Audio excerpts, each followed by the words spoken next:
From EWTN, the Global Catholic Network, this is EWTN News Nightly. Hello and welcome to this special edition of EWTN News Nightly. I'm Veronica Dudo. Matthew 5:10 states, "Blessed are those who are persecuted because of righteousness, for theirs is the kingdom of heaven." For millions of faithful around the globe, Christian persecution is an everyday reality. Catholic values such as truth, freedom, and justice are replaced with fear, repression, and the loss of human dignity. The numbers paint a grim picture. Almost 65% of the world's population, that's almost 5.4 billion people, live in countries with serious or very serious violations of religious freedom. Primarily, Christians are persecuted because of their faith, but economic and political situations deepen the problem. In some countries, Christians can be seen as a threat to the ruling government, and persecution is a way to maintain control. In places such as Nigeria and Iraq, religious intolerance is a factor. In Nigeria, the violence is primarily driven by various militant groups in the Muslim majority of the North and Middle Belt regions. While in Iraq, Christians face ongoing displacement due to the actions of groups like ISIS. EWTN News Nightly Capitol Hill correspondent Eric Rosales recently attended a panel discussion focusing on what Catholics face in those regions of the world and what the future holds. Good evening. A number of bills are making their way through Congress aimed at stopping the persecution of Catholics, specifically in Nigeria and Iraq, where many say a genocide is taking place. Recently, an event sponsored by the Knights of Columbus gave an eye-opening discussion with Catholic priests and others who are on the ground and have witnessed the murder and violent acts against the faithful firsthand. You can see here the common calling card that ISIS left behind is a decapitated statue of Mary with both the hands cut off.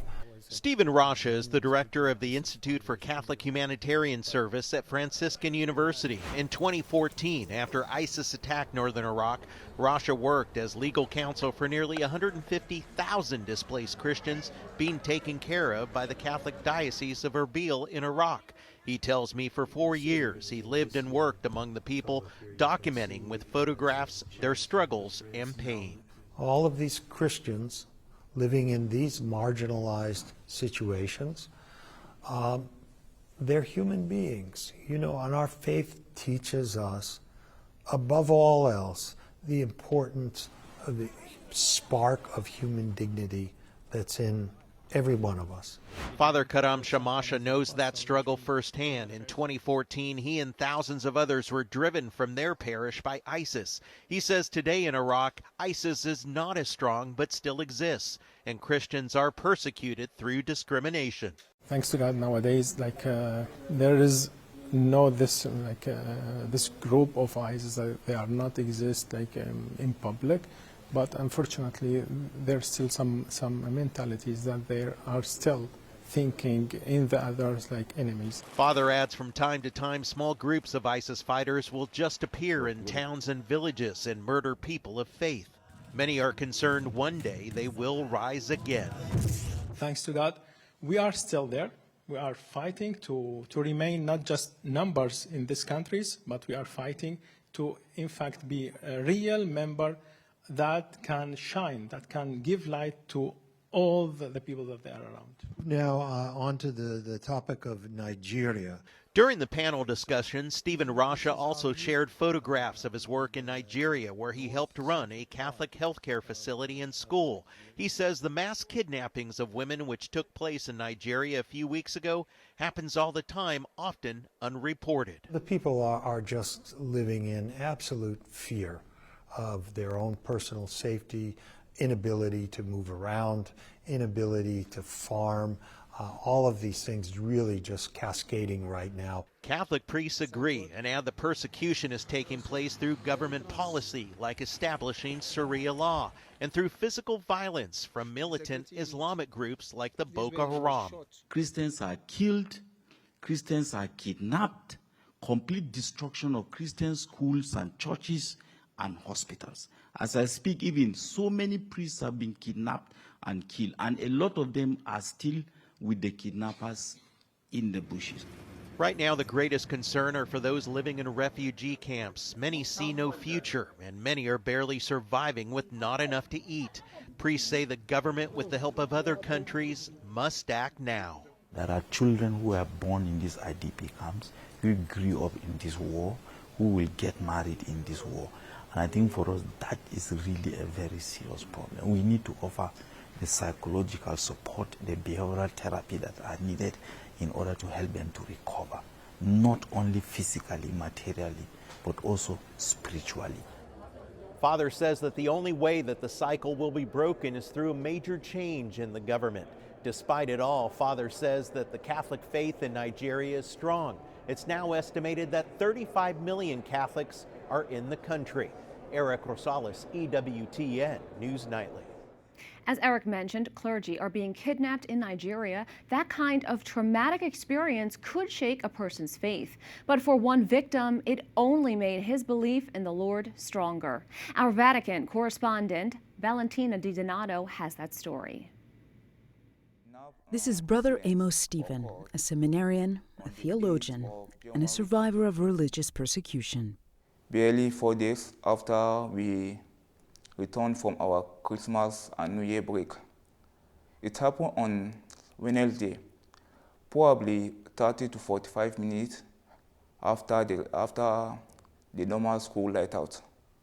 I believe that those that kidnapped us were already in the school when they kidnapped us. Brother Amos is from the Catholic Diocese of Zaria, Nigeria, currently studying at the Pontifical Urban University in Rome. Unfortunately, his case is not isolated, as Pope Leo XIV highlighted in one of his Angelus prayers last month. Christians today are still suffering from discrimination and persecution in various parts of the world. In particular, I think of Bangladesh, Nigeria, Mozambique, Sudan, and other countries from which we often hear news of attacks on communities and places of worship. Regina Lynch is the executive president of Aid to the Church in Need. Freedom of religion is not just a privilege, it's a human right. And we just see the situation worsening in the world.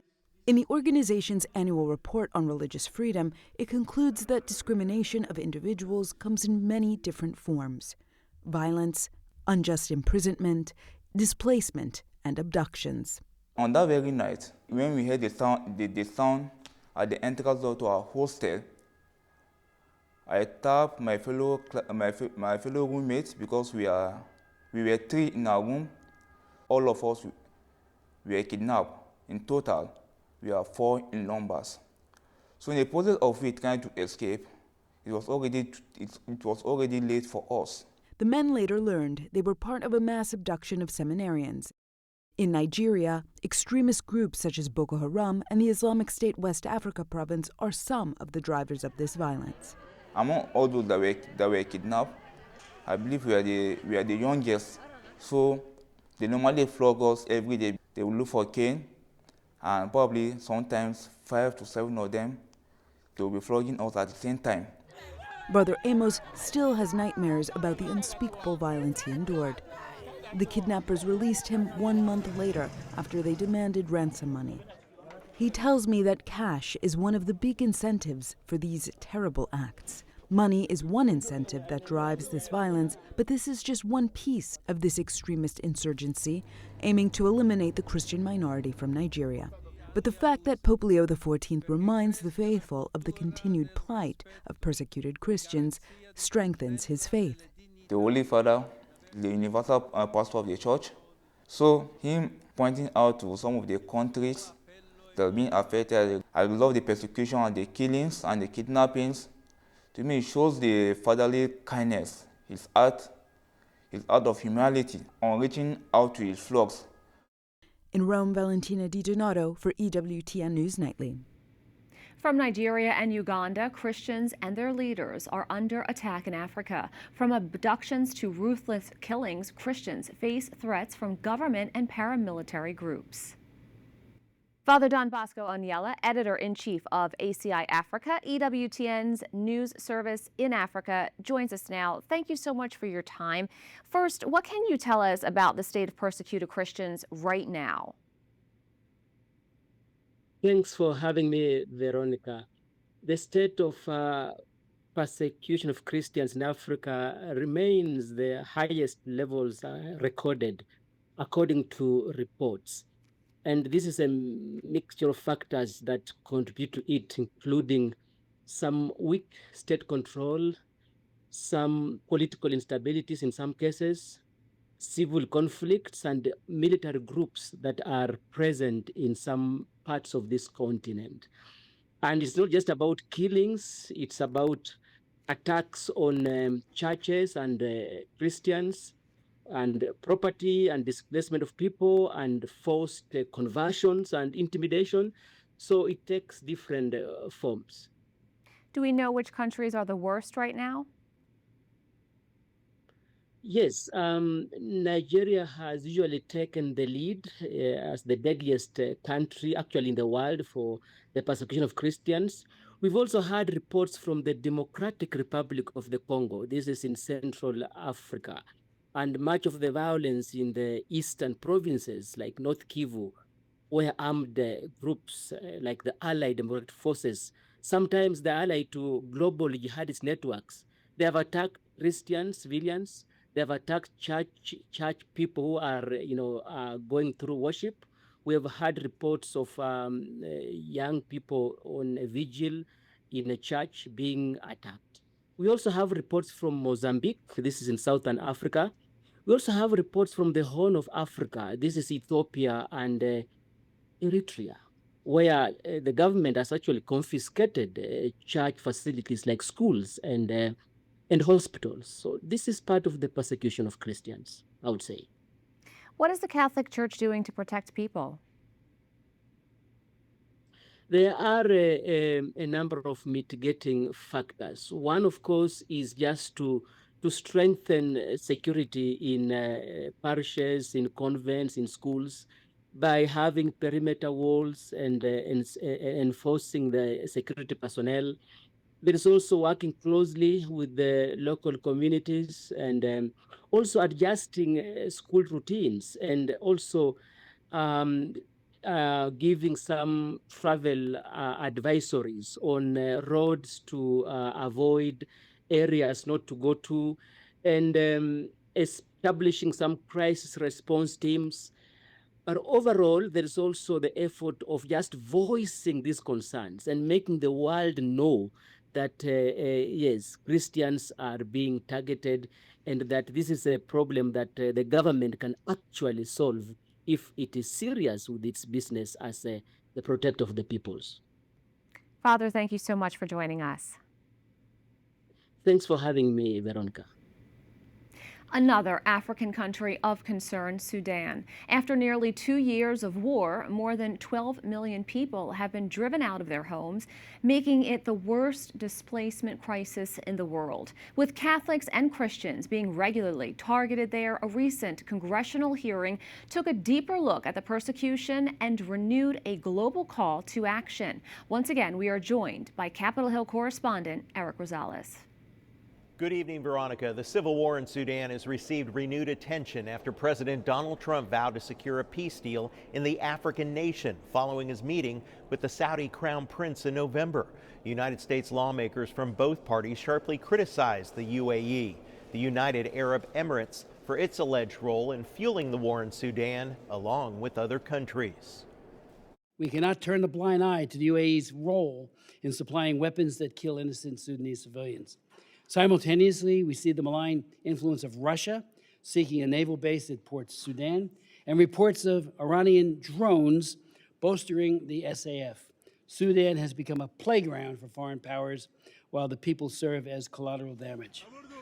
The situation in Sudan continues to escalate between the country's two military factions, the RSF, Rapid Support Forces, and the SAF, Sudanese Armed Forces, each trying to rule with innocent victims caught in the crossfire.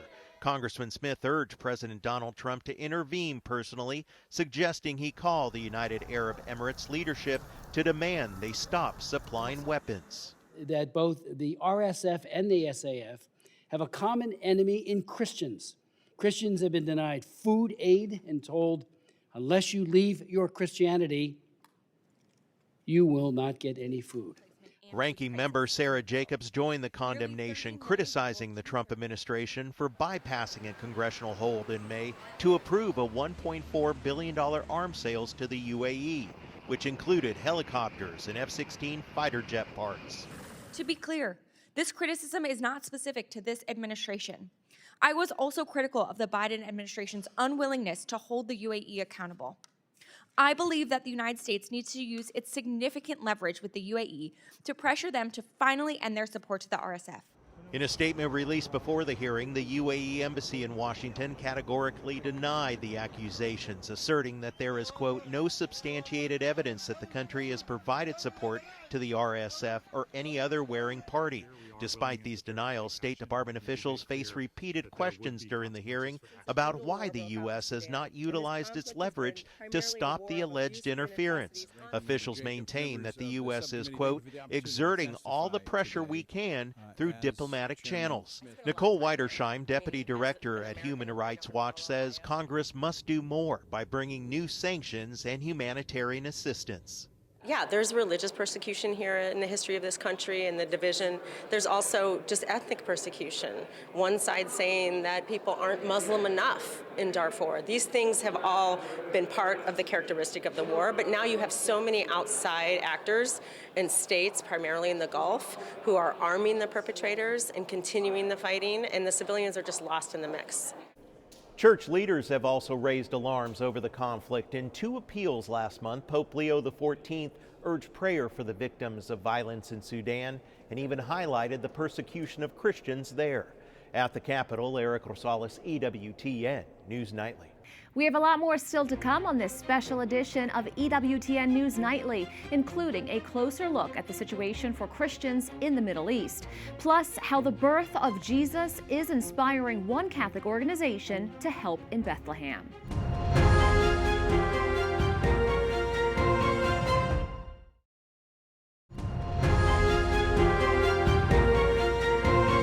Welcome back. Now we turn to the Middle East, which faces war and fragile ceasefires impacting the lives of Christians striving to live their faith. Joining us now to discuss Christianity in the Middle East is Alberto Fernandez, EWTN News contributor and a former U.S. diplomat. Thanks so much for joining us. Thank you. Can you give us an overview of what Christian persecution looks like right now in the Middle East? Well, in the Middle East, especially this year, what we've seen is kind of the slow, hidden persecution. There have been a few spectacular examples of direct, open persecution. Obviously, the horrific bombing of a Greek Orthodox church in June in Damascus by the Islamic State was probably the most horrible public one. But what you see kind of on the day-to-day is the slow, steady pressure of regimes, of Islamic society, in ways that are indirect, that are small, but that are continuous, which basically push Christians out of society, make them feel that they're unwelcomed, and force them to emigrate. That's the reality, the bitter reality on the ground for most Middle East Christians today. What countries are of particular concern? Well, sadly, there's no country with a substantial Christian minority that is not a country of concern. Certainly, Lebanon, which has traditionally a large Christian population, is a country of concern. Syria and Iraq, which also had traditional Christian communities, which are under tremendous pressure. But even countries that are seen as more stable or Western allies like Jordan and Egypt as well. It's a general trend. And then you have, of course, Palestine, Gaza, where you had Christians were not the target of that war. They were kind of bystanders, kind of not on either side. but they suffered greatly. Basically, there's been a 2-year economic crisis, a depression for Christians because pilgrimages and pilgrims and the money that they spent was disrupted for basically the last 2 years after October 7th, 2023. Pope Leo recently visited Lebanon and Turkey, setting a diplomatic tone to his first trip to the Middle East. How do you see the Pope playing a role in the protection of Christians there? Well, he certainly provided great encouragement for the Christian communities of the East, not just in Turkey and Lebanon, but many others, many leaders, patriarchs and archbishops came from throughout the region to meet him, especially in Lebanon. So it was a moment of refreshment, a moment of spiritual encouragement, which I think was very welcomed and very timely by, very well received by the Christians of the Levant. But it was a moment in time, and there are concrete political, economic, and other actions that need to happen as well. That's not in the Pope's purview, although I'm sure he's playing an important role behind the scenes in pushing people to do the right thing. Alberto Fernandez, thank you so much. Thank you. In the midst of all the turmoil, we want to turn to a story of hope. One organization just 1,500 steps from the birthplace of Christ is delivering hope through new life. Holy Family Hospital in Bethlehem serves mothers and babies of every faith. Joining us today is Ambassador Michelle Burke-Bowe, President of Holy Family Hospital and the Order of Malta's Ambassador to Palestine.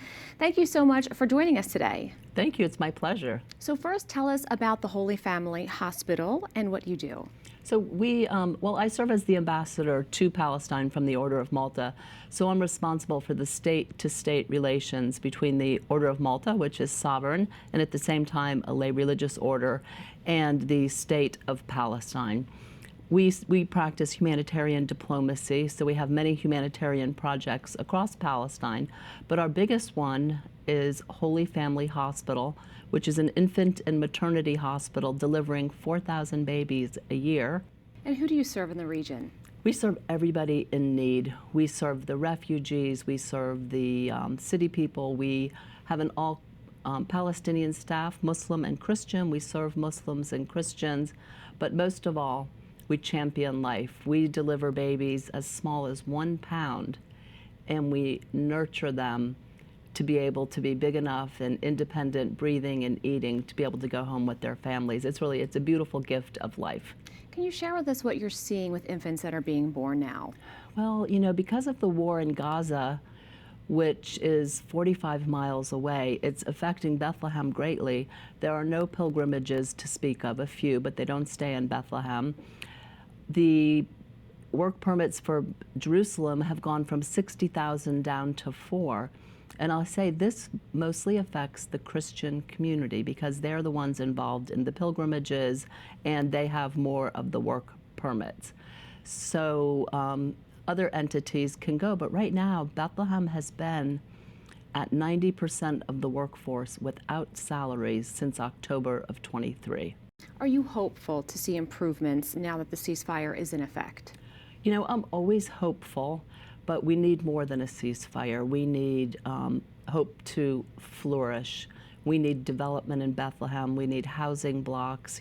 When you live behind an occupation wall, there's no room, there's no land. It makes hope difficult. If people are interested in helping, how can they do so? Well, they can help us at birthplaceofhope.org. birthplaceofhope.org, which is our website. They can go on, they can learn more about our work, and they can make a gift of hope. And at Christmas, what's more beautiful than giving the gift of a baby born in Bethlehem, 1,500 footsteps from where Jesus was born? It doesn't get more hopeful than that. Ambassador, thank you so much. Thank you indeed. Up next on this special edition of EWTN News Nightly, how Catholics are suffering in the war between Ukraine and Russia.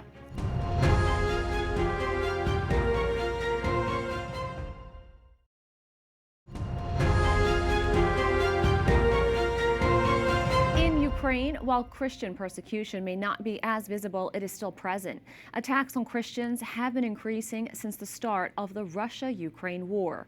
Religious persecution began in 2014 with Russia's annexation of Crimea. The U.S. Commission on International Religious Freedom recommended Russia be categorized as a country of particular concern for egregious violations of religious freedom. Since the start of the war, more than 600 churches or religious structures have been damaged or closed. Almost 30 religious leaders have been killed, and several Catholic priests have been arrested, tortured, and or killed. Although about 8% of Ukrainians are Catholic, there are no official publicly functioning priests. Joining us to discuss persecuted Christians in Ukraine is Stephen Moore, founder of the Ukraine Freedom Project. Thanks so much for coming on. Of course. Always great to be with EWTN when I'm in D.C. So can you tell us about the situation in Ukraine when it comes to Christians who are being persecuted? Yeah, it's really horrific. It's some of the worst things that I've ever seen. I went to Ukraine on day 5 of the war to help and started meeting Christians who have been tortured and families of Christians who have been murdered and by the Russians. And it was just so horrific. I just felt like people in America needed to know. And, you know, right now, there is not a single Catholic priest left in Russian-occupied Ukraine. And, you know, Vladimir Putin has chased them all out or he's murdered them. And, you know, there's 3.5 million people who live in occupied Ukraine, and some, you know, close to 3 million of them are Christians, and probably 500,000 are Catholics. And these are folks who now can't see a priest. When people die in occupied Ukraine, they call an Orthodox priest because there's no Catholic priest left in occupied Ukraine. Vladimir Putin has shut down every church in occupied Ukraine that he does not control. So this is an intersection of politics, but also religion. Who could help get that message out, do you think? Could maybe do more? Oh, yeah, listen, we have a short film that we just released this week. It's called No Priest Left. And it tells the stories of Ukrainian Catholic priests who have been treated very, very badly by the Russians, tortured and driven out of town. One guy, they made him walk several miles. One priest had to walk several miles through like minefields and combat zones. They said, yeah, you can go back to the Ukrainian side, have fun. You know, so there's miles of people shooting at each other and drones and mines. And miraculously made it through. We tell that guy's story. And so No Priest Left is the name of it. You can see it on YouTube, and we'd love to show it on EWTN as well. Now, of course, we know that Pope Leo met with President Zelensky, and they're trying to bring children back to their families to do that reunification. But also, are we hearing anything further on what's happening to people that are being persecuted there? Can you tell us about both of those situations? Yeah, there's some bills moving through Congress to bring light to this. There's folks in the State Department that are talking about this. But it's one of those things that's just pushed down. And I tell you, what needs to happen is that any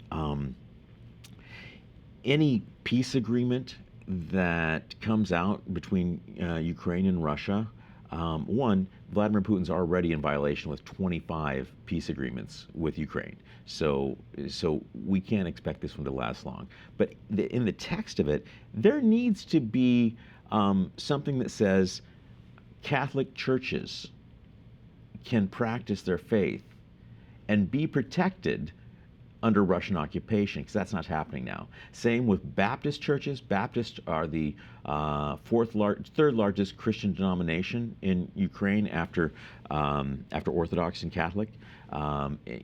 They've been all shut down as well. So there needs to be an authority inside Russian-occupied Ukraine who can protect religious freedom, who can protect the rights of Ukrainians who want to worship God the way they want to, rather than the way that Putin wants them to. Stephen Moore, thank you so much for all that you do and for telling us more about that. Appreciate it. Good to be here. We thank you for watching tonight. Remember, you can follow us on social media, Facebook, X, YouTube, and Instagram at EWTN News Nightly. I'm Veronica Dudo. Good night and God bless.